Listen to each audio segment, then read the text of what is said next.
God of praise. Hallelujah. Hasn't this been a wonderful, strong church conference? At this time, we're bringing for his session our second vice bishop, Bishop Herbert Crump. So let's give God praise for him as he comes to talk to us about relevant ministry challenges serving in today's population. Come on, give it up for Bishop Crump.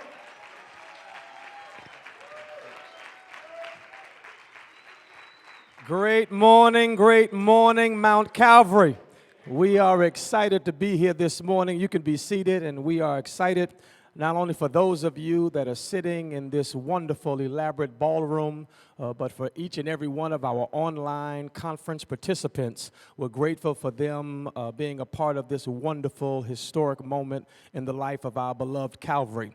We are so grateful for this priceless privilege to share with you today. We've heard from an array of gifted, anointed, and talented presenters and preachers, and I pray that something that we share today will add to the powerful and wonderful information that we have received thus far. We're grateful for all of our ministry leaders, our presiding bishop, Archbishop Alfred A. Owens Jr., our international First Lady, Co-Pastor Susie Owens, our Vice Bishop, Bishop T. Cedric Brown, the preacher for this morning, Elder Lady Babette Brown, our board of bishops, overseers, pastors, conference delegates. We are grateful for each and every one of you being here this morning. My assignment this morning for the next 60 minutes is to simply share with you the relevant ministry challenges that we all face in serving today's church population. And prayerfully, by the end of this presentation, we all will come to grips with accepting the harsh yet significant reality that each and every one of our churches will face challenges. The Strong Church vision that we are operating under simply says that the vision of the Strong Church Conference is to provide practical tools to strengthen local churches of any size. Pastors, leaders, and laypersons attending this conference will receive hands-on training in relevant areas of ministry necessary to build, develop, and here's the key point, sustain a strong and healthy church. That is the vision and the goal of our coming together, that we leave here with vital information that will allow us not to just sing and to shout and to celebrate, but more importantly, to sustain a strong and healthy ministry. The focus of this conference is not the size of the church, but rather the strength of the church. The goal is not necessarily to teach churches how to grow big, but more importantly, how grow strong. Somebody shout, strong church. That's what we want to become, all right? The purpose of this presentation today is simply to identify a few of the most currently pressing ministry challenges that church leaders are facing in dealing with the digital age movement and the way in which people communicate and participate in ministry. And throughout this presentation, we'll be sharing with you some of the most common ministry challenges that many of our church historians and statistics have shown to be familiar challenges. And I think the key word that we want to recognize today is the word common. All right? Our learning objectives are as follows: to identify common ministry challenges facing today's church, to learn how to remain relevant in a constantly changing culture, and finally, our final learning objective will be to learn proactive measures in addressing ministry challenges. And the first thing that I want us to do this morning is to repeat after me. Every church has challenges. Every pastor has a problem. I'll say it again. Every church has challenges, and every pastor has a problem. The first step in conquering or addressing a problem is to acknowledge we have a problem. Denial is the weapon of the devil to keep us in a place of being non-productive. As long as we are in denial about the obvious, the devil continues to be victorious, and the progress of ministry continues to remain stagnant or complacent. And so as long as we operate under the misconception that our churches are operating perfectly, our churches will not be as effective as they could be. And so if you are a pastor, the first acknowledgement we must acknowledge personally is, regardless to how eloquent we can speak, how powerful we can preach, how intellectual we are in exegeting a text, and we can speak the King's English with Dominion didactic, all of that wonderful stuff, the reality is every pastor, and I got to add this in it, every preacher has a problem. Please look at a preacher or a pastor next to you and say, even you. And the reality is, each and every one of our churches, and here's the reality. While we are different churches in different states, in different countries, statistics have shown that all of our churches share some of the same problems. And your church's problems are no different than mine. Our church's problems today aren't any different than Jesus' church. Jesus had a church with 12 members. His first church. Wasn't a mega pastor, didn't have a mega building. He had 12 members, watch this, and out of his 12-member church, 3 of them had problems. He had a liar, a betrayer, and a denier. Mathematically, that equates to 25% of his congregation had issues. 25%. That means, pastors, 3 out of every 12 of your members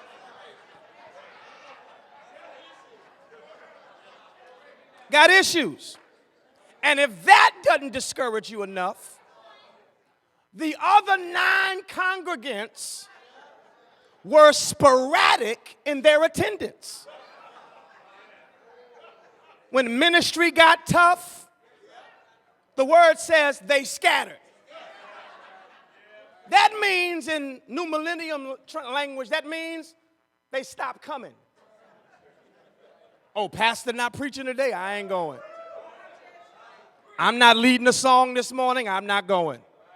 I'm not on duty to serve as a deacon, as a doorkeeper, as an elder. I'm just going to sit out today. They were sporadic. So if Jesus' church had problems, what makes you think that you are so pastorally prepared to pastor a problem-free church?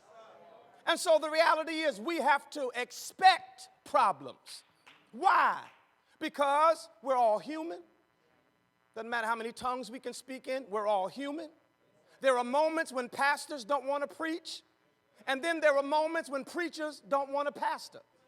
And so we're going to be faced with those challenges. So please don't think your church is the only church that has problems. Problems are common. But the word says in 1 Corinthians, around about the 10th chapter, it says that for there have no temptation taken you, for such as is common to man.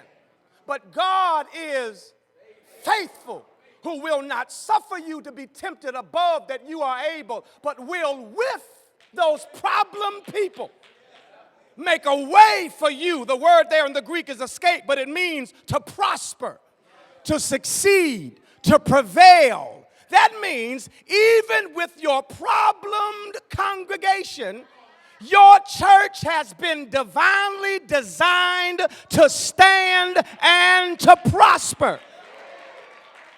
So please don't get discouraged when you look out on Sunday mornings and the room isn't packed. That's not a problem. Don't get discouraged when you get those financial totals and it's not what you want it to be or what the budget needs it to be. That's not a problem. Don't get discouraged when they are motivated during those high moments of ministry.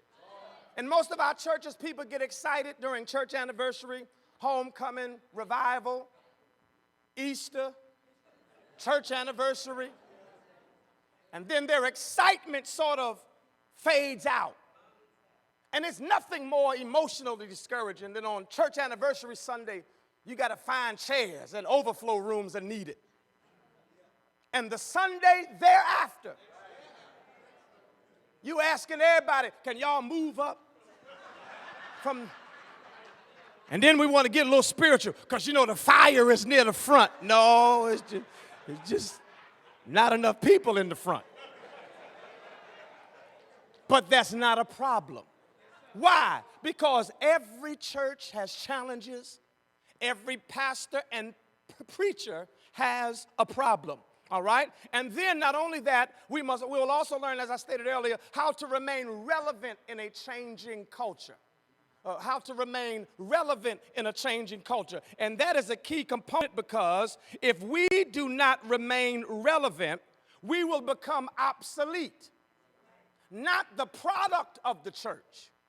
And from a business perspective and terminology, Jesus, and please, you deep sanctified saints, don't get nervous. Don't think I've lost it. Don't think I've gone off the deep end. But Jesus is our product. He's the product of the church.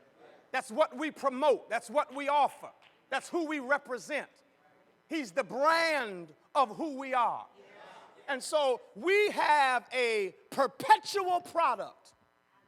That means our product never goes out of style. Our product never gets old. Our product is never second best. However, how we present our product, the method in which we offer our product to the world has to remain relevant to the times. And there's a wonderful quote that Carey Nieuwhof shared.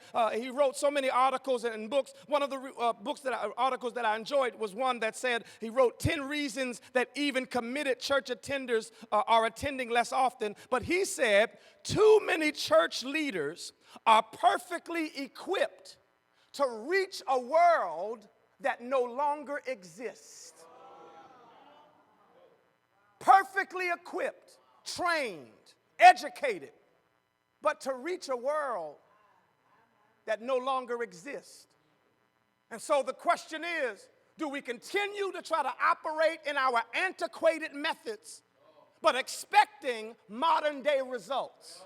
Or do we go back to the drawing board, regroup, so that we can become relevant to meet the needs of today's population?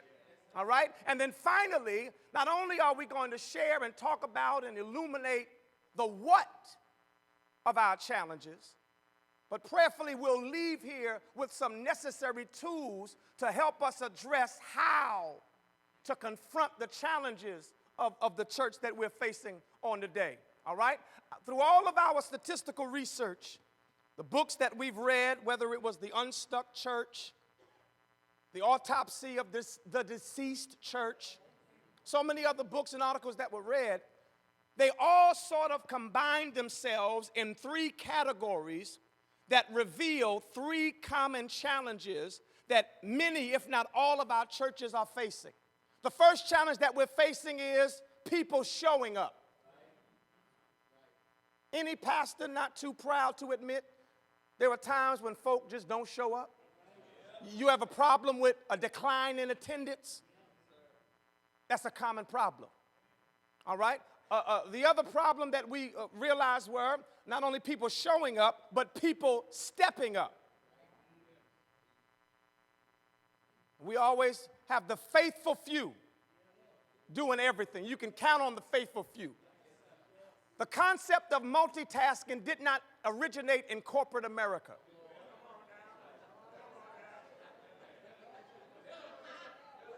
It started in the church. In every area and department of the church, we learned how to multitask. If you were the worship leader, you played the piano and sang. And if the piano player didn't show up, the drummer became the lead vocalist on the drums. The lead usher was the lead deacon.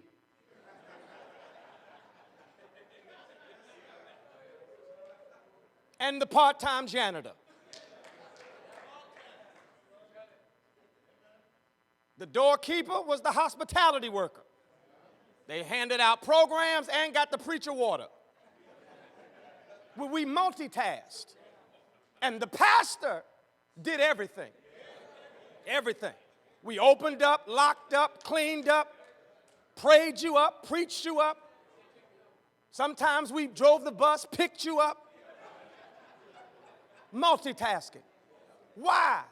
Because people weren't stepping up with their talents.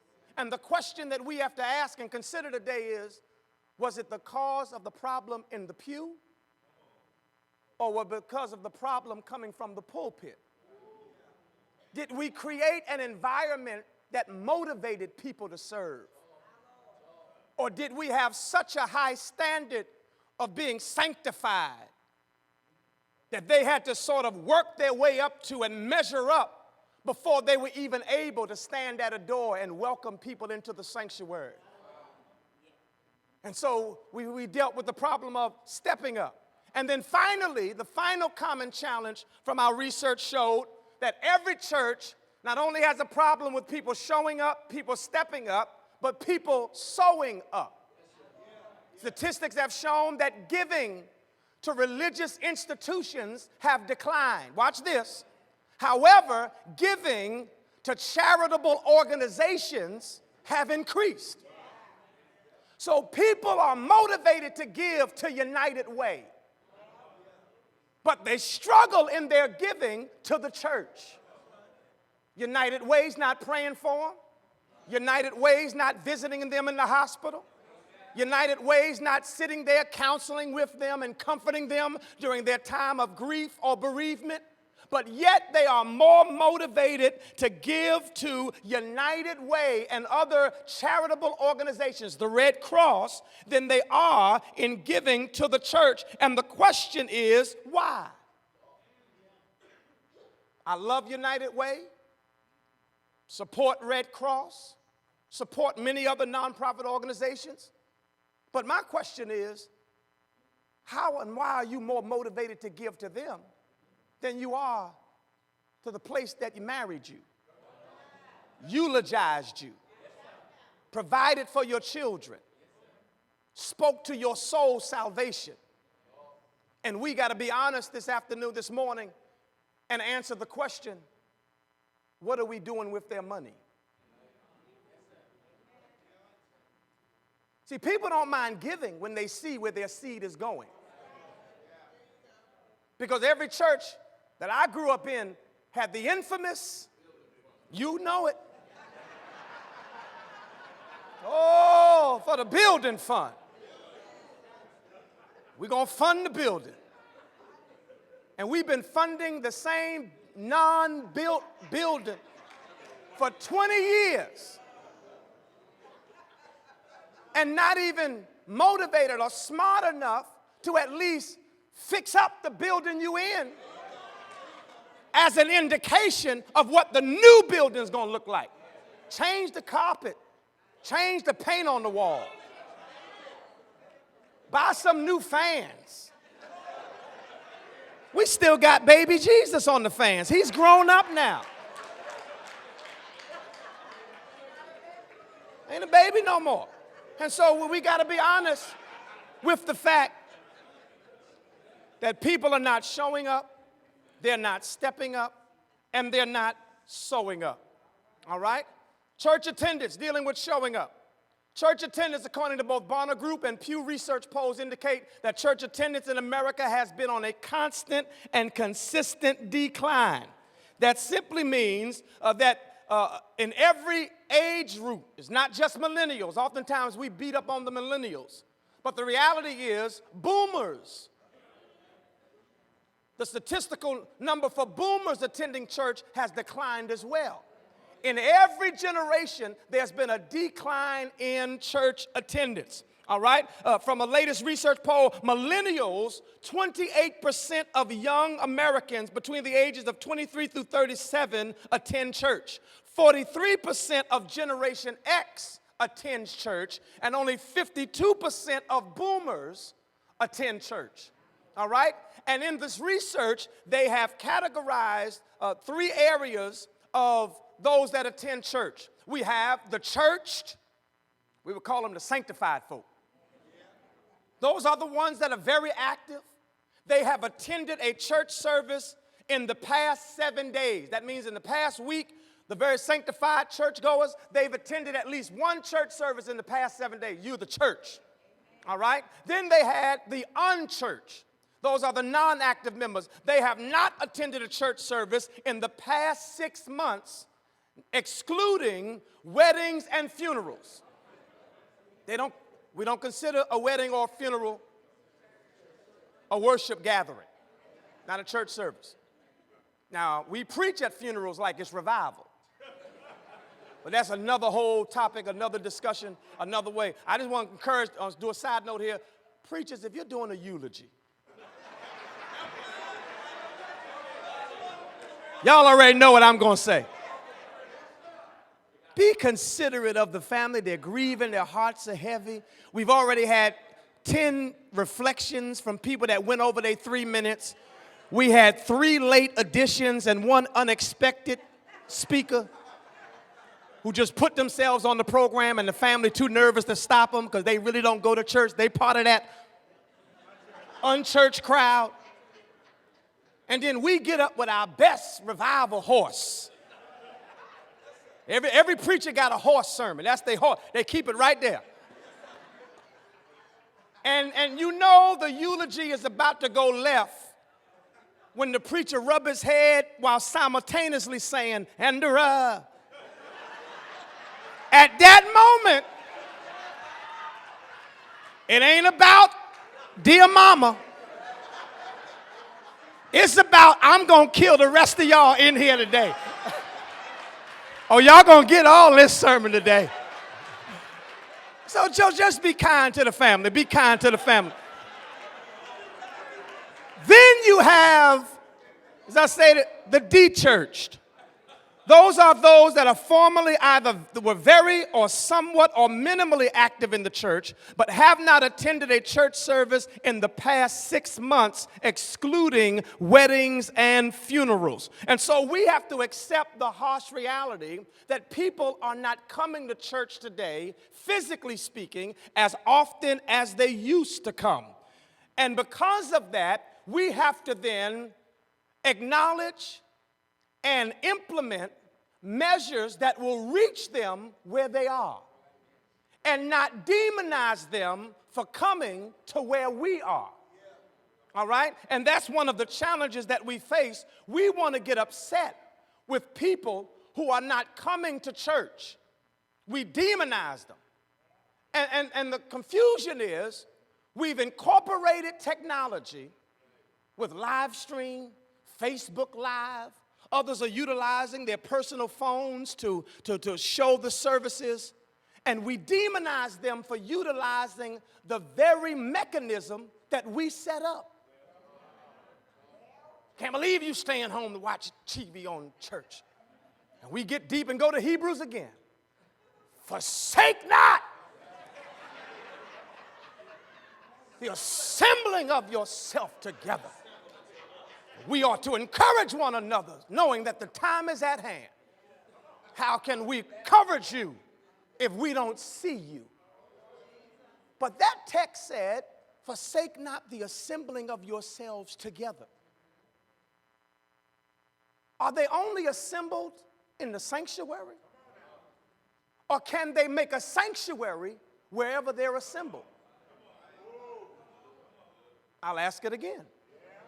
Do we only consider them a part of an assembly or our assembly when they're seated in our sanctuary?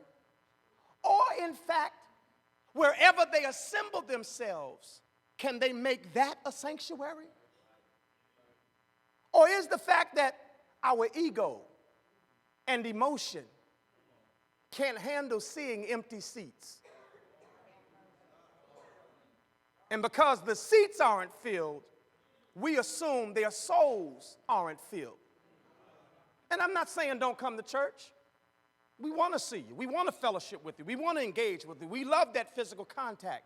But we also have to realize that just because they're not coming physically does not mean they're not growing spiritually. Some members, some of our most faithful members, never sit in our sanctuary, but promote our ministries on their job. They advocate for us in the streets, in the communities. They seed and tithe into the church electronically, but we just never physically see them. But we cannot demonize them because they're not showing up. And so we have to adjust the paradigm of our minds to accept the digital age that we're living in. The digital age has challenged us to broaden our understanding and scope, not only of Scripture, but also behavior. All right? So we have to accept the fact that while statistics are showing there's a decline in service, it's not because people don't want to be there. Some people just physically can't be there. And then the other question we have to ask with dealing with showing up and their presence is, are we offering a worthy worship experience of their gas money, of their time of coming, of them putting on clothes to come sit up there in a service? I got to be careful how I word this now. That wasn't worth the drive.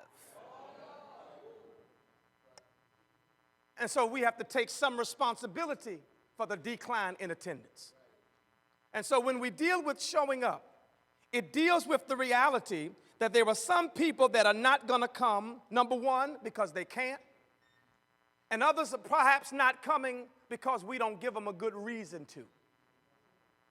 And so that's a question that we have to ask and a problem that we have to be willing to address and to solve. All right? Also dealing with stepping up, people getting involved in the ministry. And in getting involved in the ministry, we have to also accept the fact that we have to create avenues and opportunities for people to get involved in the ministry. In every church, I guarantee you, there are people that have served too long. Every church is a common problem. In every church. And the reality is, we know their period of being effective in that position has long expired. Because we don't want to hurt their feelings. Perhaps they were our founding members, and they were with us through the thick and thin when we just got started. It was just us and them, and we built a personal, emotional bond. We don't want to ruffle any feathers and change our system of operation. So we allow them to linger in those positions even though they're no longer effective and their methods are no longer relevant. And so others will sit back and watch the faithful few work. The non-productive people continue to struggle in those positions. All because perhaps we haven't created an avenue for a transition of leadership. All right? And the Pareto principle was one that was established by the Italian economist Pareto back in 1906, who realized that 80% of the wealth in his country was obtained by 20% of those that lived in his country. And this mathematical equation here suggests unto us that 20% of our congregants are doing 80% of the work. And so we have to ask ourselves, what are we doing to change that dynamic? And here's the reality. We have, in every church, there are workers. Everybody say workers. Those who are actively committed to offering their talents to the ministry in an effort to fulfill the vision and mission of that ministry. They're on board. You can count on them. You don't have to think twice. You don't have to look twice. You know, rain, snow, sleet of hail, they have a mailman ministry mentality. nothing shall keep them from their appointed rounds. They're a doorkeeper, they got the gloves on, they got the uniform, the right hand is folded 90 degrees to their back, ready to serve. Faithful. Those are the workers. And pastors love workers. Ministry leaders adore workers. But then we have the watchers.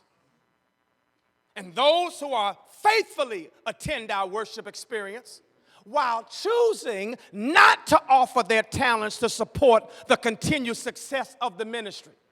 They show up every Sunday, every service, every time the doors are open, they're there. But what are they doing? They watching. They're going to sing, but they're going to watch the choir.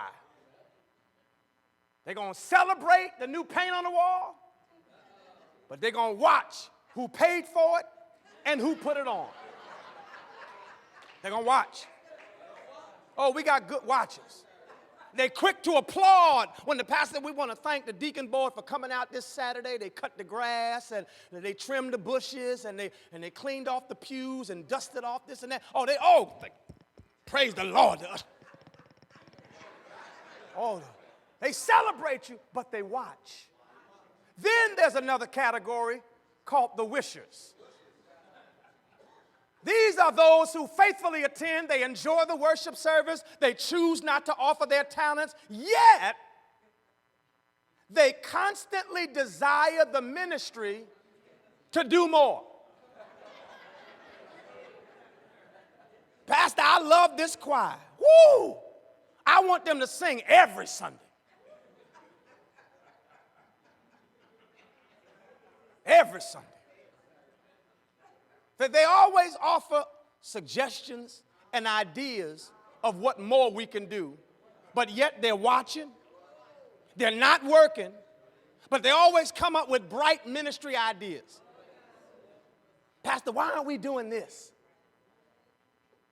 Because you're not going to participate if we do it. You're not going to work. So how do we get the wishers and the watchers to join hands with the workers?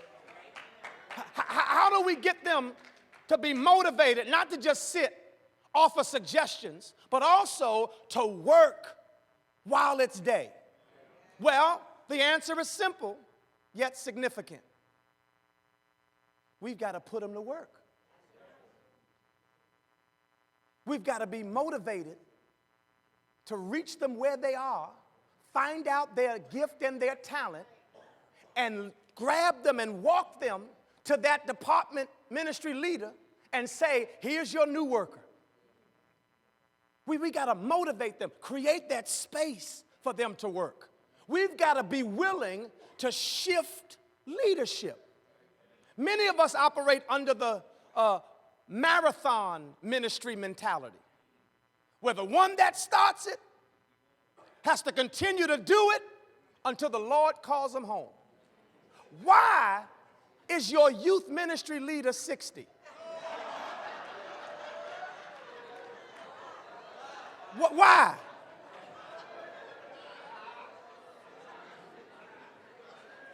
And please don't get me wrong, I'm not saying you can't be cool at 60, because I will be. I can't say you can't have swag at 60, because I will have it. But I will not be over the youth department at 60. I'm out of touch. I'm 47.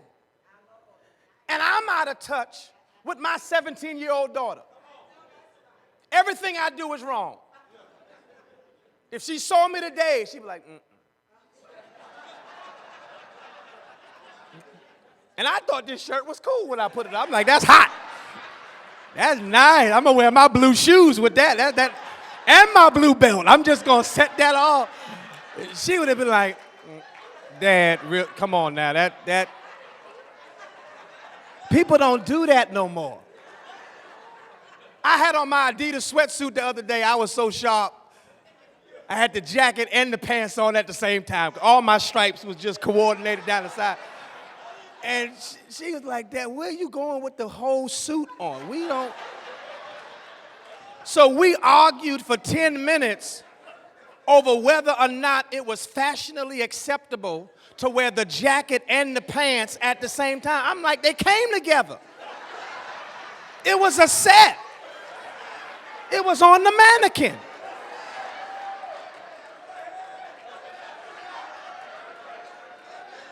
I almost bought the hat.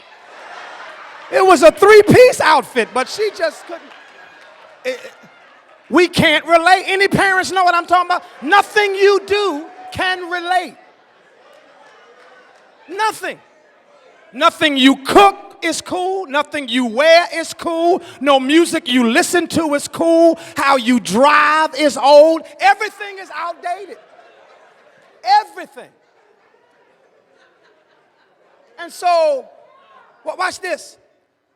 If our natural connections are telling us we're outdated, how much more should we listen to those that are talking to us in the spirit realm, in our churches, to say, listen, you were wonderful in your day. Everything you did, you tried to do in your day was awesome. But it's a new day.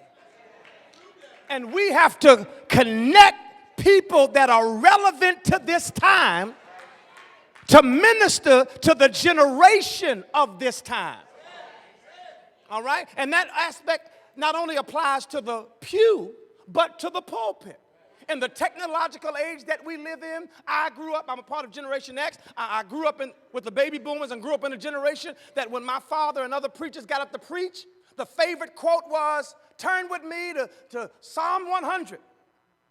I want to hear pages turning. That's when you know it's going to be a good one today. He ready. I want to hear those pages turning. And folk was looking at me and turning. All you heard was pages turning. Now, nobody's turning pages. They swiping. And so if you get up to, I want to hear pages turning, you're going to be disappointed. It might throw your whole presentation off because you can't hear pages turning. Why? Because that was good at a certain time in a certain period. But as we've modernized ourselves, we're in a new age now. And so we have to accept the fact that times have changed. People have changed. And so we have to incorporate people that are relevant to the time, that could minister to this generation, that can function to this modern day ministry. And I'm not saying do away with everything.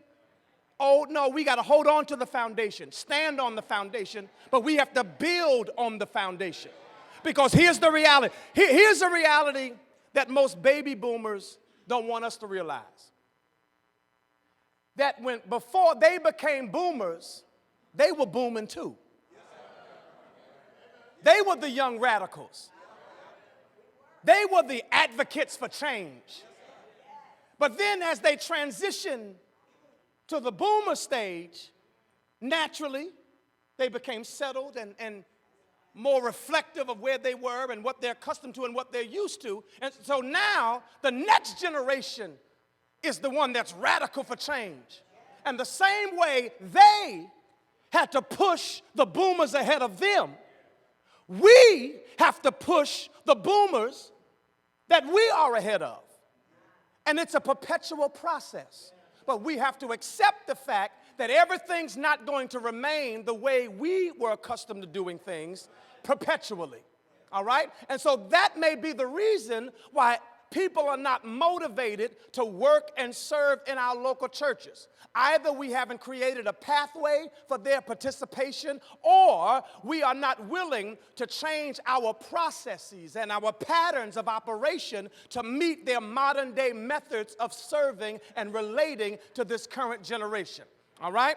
And so that may be the challenge of people stepping up. And finally, our sewing up, when people are not giving, simply because in the generations that we've done our research in, and our boomer generation, people were willing and motivated to support the church based on priority. The church was a priority to our boomers, to our elders. They made it a priority. It was instilled in them from their youth.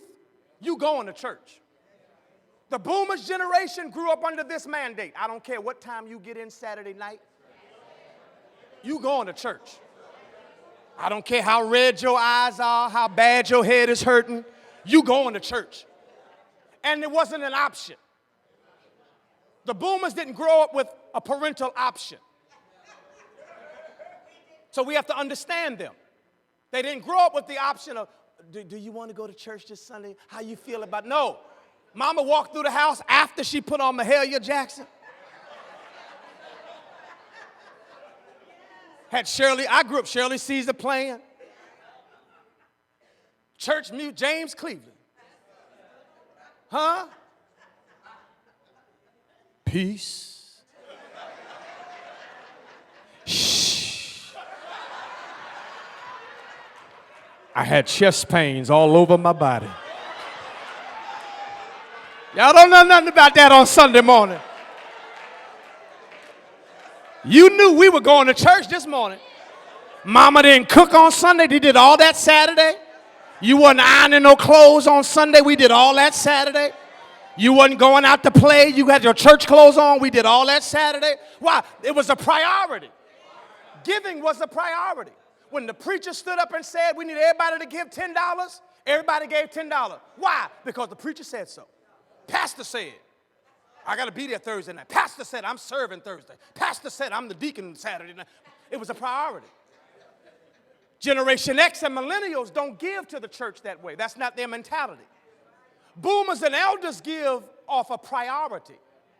Generation X and millennials give based on purpose. Pastor, we need every member to give $100. Boomers, Pastor said get $100. Millennials are saying, okay, Pastor, I'm willing to give, but can you explain a little bit further the purpose for our giving? How is this going to impact the community? How is this going to help us to be more effective in our ministry and our outreach and our serving? What is this for? And it's at that moment where either we will make or break our giving experience. If the ministry leaders and those that are leading that effort are not strong enough emotionally, mature enough professionally to handle the why question, they're not going to give. Millennials are so equipped. They'll take verbal lashing. They'll take scolding. They'll sit right there. Say, you can fuss. You can cuss. But I still want my question answered.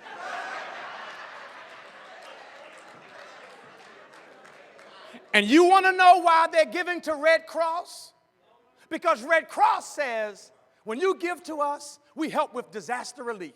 When you give to us, we're going to make sure that that family whose house burned down with fire, that they have clothes and they're going to have food, and we're going to put them in a hotel until they get back on their feet. They're explaining the purpose for which their seeds are being sown into. With us, we've been given, as I said earlier, to the building fund for 30 years and never funded a building. Never expanded the current building. But we're still giving a building fund. And if a millennial ever pulled a pastor to the side and said, Pastor, we've been giving to the building fund for 20. My mama gave to it. My grandmama started it. And I know, we're giving it now.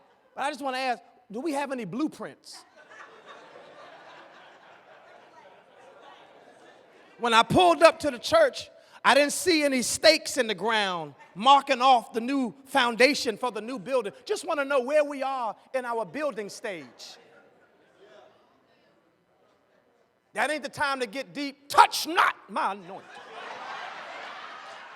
Don't speak negatively to the man of God. Don't put your mouth on me. No, that ain't the time to get spiritual or deep or defensive.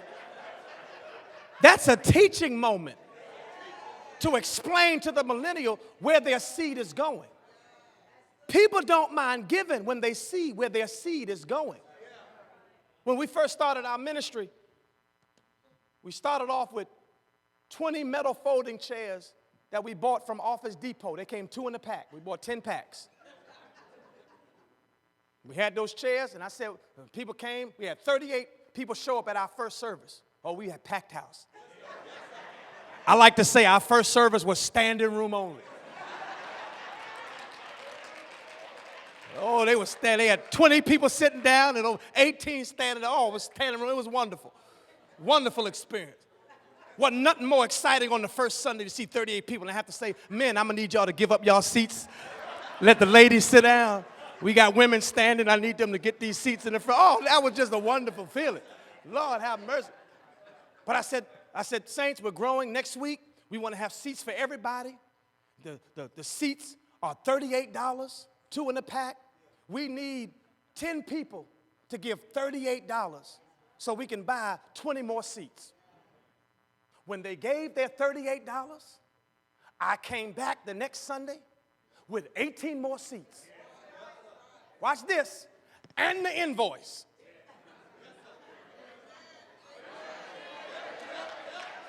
See, millennials not only want to know what the purpose is, they want to see proof. It's called checks and balances. And it's not that they don't trust leadership. It's not that they are questioning your integrity. That's just how they're programmed. When they order Netflix online, they get a receipt. It's printed up on their phone. Instant email is given to them. Nowadays, when you make a deposit in your bank, they ask you, do you want to print a receipt or would you like an email? Before you walk out and get in your car, the email's proof of where your seed is gone. And so we have to become, one thing we've done in the church, and I'm moving quick, is we've mastered the art of being spiritual, but we've failed miserably at being professional. So we want to spiritualize our lack of professionalism. And that's why ministry leaders are going to jail. Ministry properties are being seized by governments because we have not operated professionally in our handling of our finances, record keeping, becoming incorporated. Your 501c3 hasn't been established to legitimize your identity as a nonprofit religious organization. God may have given you the name, but the Secretary of State has to give you the authority. That's another lesson another day. All right? How to remain relevant in a constantly changing culture. All right? There are 5 keys to remaining relevant in a constantly changing culture that we want to run through very quickly that will prayerfully help us continue to reach this new millennium age that we are ministering to. The first one is we must be willing to modernize our ministry methods while maintaining the gospel message. We have to modernize, upgrade what we're doing. We have to modernize how we're presenting the Christian message of Jesus the Christ. The message of Jesus the Christ remains the same. He was born. He lived. He suffered on the cross. He died. And he rose again. And you can't leave off the fact, one glad morning, he's coming back to rapture your church. That's the gospel message. That remains the same, unchanged. However, our methods have to change. Why? Because times have changed. If you don't believe me, times have changed. I want to come here, men, real quick. Good to see you, Pastor Ken Roy from Nassau, Bahamas, by way of Rock Hill, South Carolina. Glad you came in this morning. Another one of our Bohemian pastors. Times have changed. I just want to show you this real quick. Times have changed. Some of you having childhood flashbacks just looking up here. Times have changed, and we got to modernize our method. And if we don't, they won't receive our message. Times have changed. Y'all remember back in the day when we had these? Listen. When you had one of these, that right here opened many a doors and closed them. I don't care where you were. When that started beeping, woo, you was something else. You was walking. You know, you had a beeper. You was the man.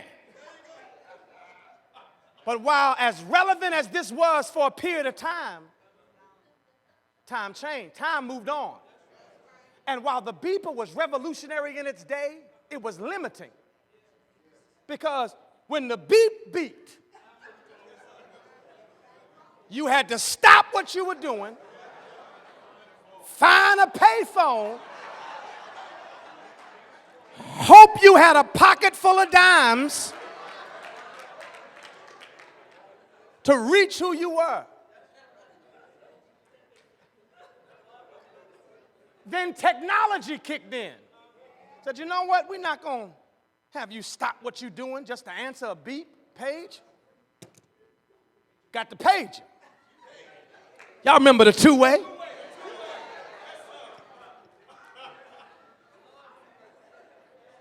But as revolutionary as this was, it was limiting. Because this only allowed you to talk to folk that had what you had. So if you had what I had, we can talk. And isn't that just like us in the church? We only talk to people that have what we have. You got the Holy Ghost? Well, I can talk to you. You shout every Sunday? Well, I can talk to you. And then we wonder why folk not stepping up, not getting involved, because they don't shout like we shout. They don't dress like we dress. They don't talk like we talk. So I can't talk to them. That get old quick. But once that got out of date, here we go.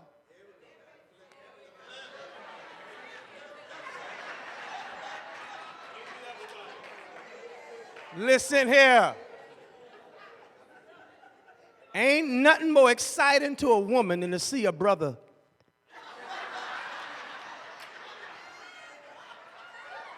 she see that man in the club do one of these right here. Ooh. Look at the way he flipped that phone. Flip phone came out. Oh, we was something else with the flip phone. We were at work flipping. At home flipping. In the car flipping. We were flipping. But that got outdated. Time kept on moving. Time kept on. God knows we remembered the boom box. Boom, boom. Everybody heard us coming. We had the wonderful TVs. But the reason why we had to modernize our methods is because this was too big. Too heavy. So when they invented the flat screen, watch this. The difference between this TV and the flat screen is simple yet significant. They took the fat out. Now you can carry it. Now you can watch it. And if we don't modernize our methods, we're going to lose them. And I want to get to three real quick. We're constantly evaluating our schedule of ministry because it deals with the difference between the flat screen and the old school TV. Many people are not watching your ministry, whether on live stream, Facebook Live, or even coming, because it's too much fat. This generation learns in bursts of time. We got fat church services. That's why they last 4 hours. The preacher don't get up till 2 hours into the service. Why? The choir sang 6 songs. The secretary made announcements. The pastor got up, reiterated the same thing they said, and we showed a video. It's an hour and a half before they get the word. When we were transitioning to live stream, the live stream coordinator told us, Reverend Crump, listen, I don't know how your service is scheduled, but you may want to consider readjusting some things because the generation that's watching on live stream, they're not going to sit on their phones, sit on their laptops, sit on their screens and wait an hour and a half for you to preach. The main essence of every worship experience are 2 components, worship and the word. Everything else is fat. Fat. We used to do the walk around freedom fellowship. Get up out your seats. Everybody. Walk around, leave this side, go to this side, go to the balcony. And folk walking around, shaking hands, greeting. That was 32 minutes of fellowshipping. Until one day our security director says, Pastor, we can't do that anymore. You know, it's a safety hazard. What do you mean? While people are lingering and walking around, pocketbooks still left in the chairs. Electronics left in the chairs. And while the saints are smiling and singing, the devil is cleaning up.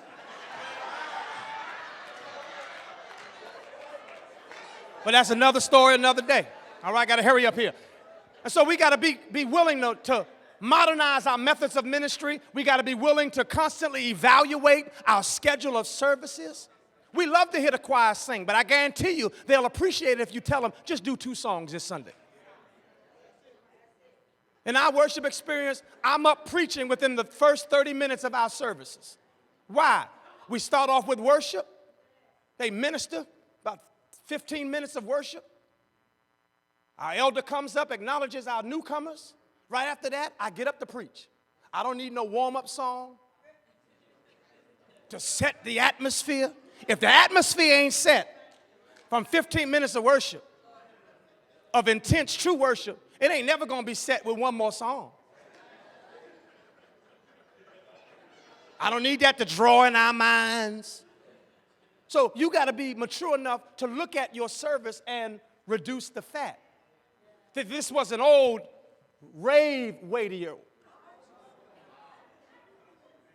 And this old transistor wave radio only functioned when it tapped into the broadband, the waves of the air. But watch this. If the atmosphere wasn't right, couldn't get a reception. If everything wasn't in order, you couldn't hear what you wanted to hear. That became outdated. Because in many of our churches, people are not coming because the atmosphere isn't conducive for them to get what they got to struggle through. Who are you? You don't have on what we have on. You don't talk like we talk. And all they want is a clear word from God. They don't care who got on the best St. John, who got on the best red bottom, who got the biggest hat, the darkest suit, who gave the most money. That's not their concern. They want to know, was he born? Did he live? Did he die?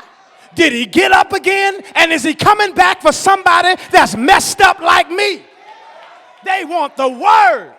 But we got to take the fat out and modernize our methods of ministry. And as I said earlier, create opportunities to train and install new ministry leaders. And always remember, fellowship is just as important as worship. Family is the first ministry God ever created. Created the family in Genesis, the church in Acts. And we have to create family and fellowship opportunities for members to get to know each other and connect with each other beyond the sanctuary. Beyond the sanctity of worship experience, we got to create those fellowship opportunities, all right? Some proactive measures in addressing ministry challenges. I'm going to read these to you and just share some of these with you. We got to remember that this is the Lord's church and not yours.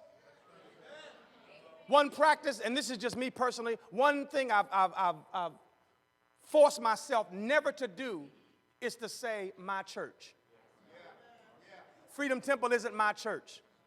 It's the church God allowed me and challenged me to found, to start, to serve as pastor, but it's not my church. Because when I start saying it's my church, I accept the reality that those are my bills.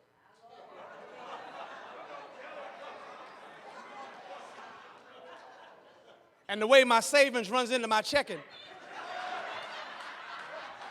Explore reality beyond your familiar circle of ministry. All right? Explore life beyond the church. There are certain organizations in every one of our communities that need to see a church face in it. Certain entities in our society that need to see saved saints in it. Exploring other avenues and other areas of life. We've got wonderful people here, life coaches and other things actively involved in your communities. The world needs to see the church outside of the church. All right? We got to personally prepare for what's next in ministry. Pastors, ministry leaders, we got to push ourselves to expose not only ourselves, but our members to new things in life, new things. Send a representative of your church to different conferences, different workshops, different training. The pastor can't go to everything. We've got to invest in our congregants, invest in our members. If God revealed to you that you've got a talented member in your church that's involved in social justice, pay for their NAACP membership. It's only $35. Encourage them to get involved. If you see they have a gift of encouragement, a gift of enlightenment, a gift of empowerment, pay for them to be a life coach and help them empower the members in your own congregation. Invest in them, expose them to things beyond your church ministry's reality, all right? Create a process to move people from community to the core. All right, that goes back to Rick Warren's book, The Purpose-Driven Church, where you got to move folk from the community, outside of the church, into the core of the church, and then you got to flip it. Once you get them in, get them saved, get them trained, get them filled with the Holy Ghost, don't keep them there on lockdown. Do what Jesus did, the Great Commission. Jesus trained his disciples, filled them with his Spirit, and then said, get out of my face. Go ye therefore. We don't need 100 ministers sitting on the front row looking at me. Go do something. Go to the prison. Go to the hospital. Go to the schools. Do something out in the community. The pastor can't do it all right? Finally, keep lines of communication open between the pulpit and the pew. We've got to be willing to accept suggestions, ideas, constructive, respectful criticism, even from the pew to the pulpit. And be strong enough to handle those things. Know when to pass the ministry baton. As I stated earlier, ministry is not a marathon, it's a relay race. We got to be willing to pass that baton, watch this, at the right time. Because if you pass the baton at the wrong time, the whole team is disqualified. The whole church will suffer. The whole ministry will struggle because we refuse to pass it at the right time. And every ministry leader, and this is a personal point that I have for my own life, every ministry leader, every pastor should have a personal counselor. And I'm not talking about somebody you're going to compare sermon notes with, somebody that's going to help you with your hoop, but a counselor, somebody that you could sit down with, take your collar off, and say, ma'am, sir, sometimes these folk make me sick. There's some days I wish Saturday wouldn't come because I know Sunday's right behind it. But what do? I need to talk because I can't sleep at night. My head keeps hurting when I go to the office. You need a counselor. Because perhaps the reason why our pastoral ministry is struggling is because there are personal issues we haven't addressed from our own lives, your own childhood, that we can't shout over those things. You can't speak in tongues over abuse. You can't speak in tongues over being mistreated, over mama leaving you, daddy divorcing mom, things of that nature, you raising your siblings.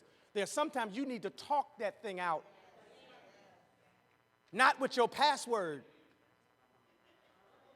There's a time for the password, but then there's some time you got to talk in English.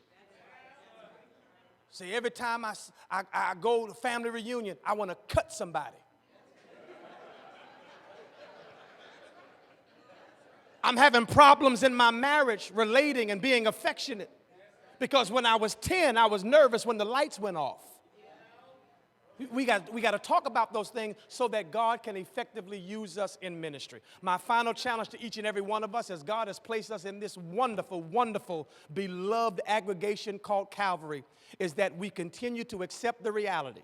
No matter where you are, every church has challenges, every pastor has problems, but the good news is they're all common to man. But God is faithful. Thank you so much.